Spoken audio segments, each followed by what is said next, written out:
Praise the lord. ఈ ఉదయకాల సమయం మీ కొరకు ప్రార్థించాలని నేను ఆశపడుతున్నాను. ఈ ఉదయకాల సమయంలో రాకడ చాలా సమీపంలో ఉంది కదా.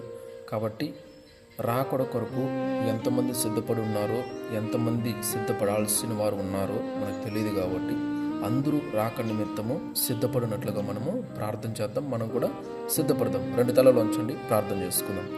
మహాపరిశుద్ధుడైన మా తండ్రి, మహోన్నతుడా, మీకే వందనాలు, స్తుతులు, స్తోత్రాలు.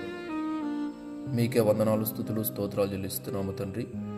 దేవా నాయన ప్రభా, దినాలు గడుస్తున్నాయి నాయన ప్రభా, నెలలో వెళ్ళిపోతున్నాయి, సంవత్సరాలు గడిచిపోతూ నూతన సంవత్సరాలు కూడా వచ్చేస్తున్నాయి.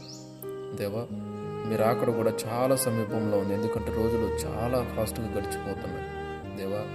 కాబట్టి మీరు రాక నిమిత్తమైన ఆయన ప్రభా, మేము ఎత్తబడినట్లుగా సిద్ధపడుటకు మాకు సహాయం చేయండి. సిద్ధపాటు కలిగి మేము జీవించడానికి సహాయం చేయండి దేవా. సమయాన్ని పోనీయకుండా సద్వినియోగం చేసుకుంటూ దేవా, మీరు రాక నిమిత్తమై మేమందరూ ఆయన ప్రభా మెలకువగలిగి అయినా సిద్ధపడి ఉండటానికి సహాయం చేయండి. ఇంకా ఎంతమంది అయితే మీరు రాక నిమిత్తం సిద్ధపడకుండా నిర్లక్ష్యంగా ఉంటున్నారో తండ్రి, వారందరినీ కూడా దర్శించి వారిని హెచ్చరించండి, వారితో మాట్లాడండి.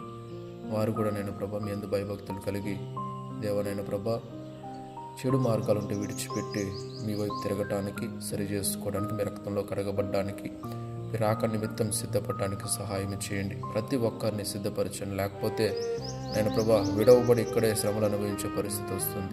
కాబట్టి ప్రతి ఒక్కరు కూడా మీరు ఆకడలో ఎత్తబడేవారుగా ప్రతి ఒక్కరిని సిద్ధపరచమని, కృపనందించమని, ప్రతి ఒక్కరిని దర్శించి వారితో మాట్లాడి కృపనందించమని ప్రార్థిస్తూ మీకే వందనాలు, స్తుతులు, స్తోత్రాలు చెల్లిస్తూ దయచేపెట్టమని యేసయ్య అతి పరిశుద్ధ నామములో ప్రార్థించి స్తుతించి గణపరిచి వేడుకుంటున్నాను తండ్రి.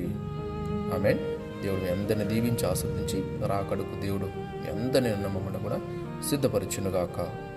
ఆమేన్.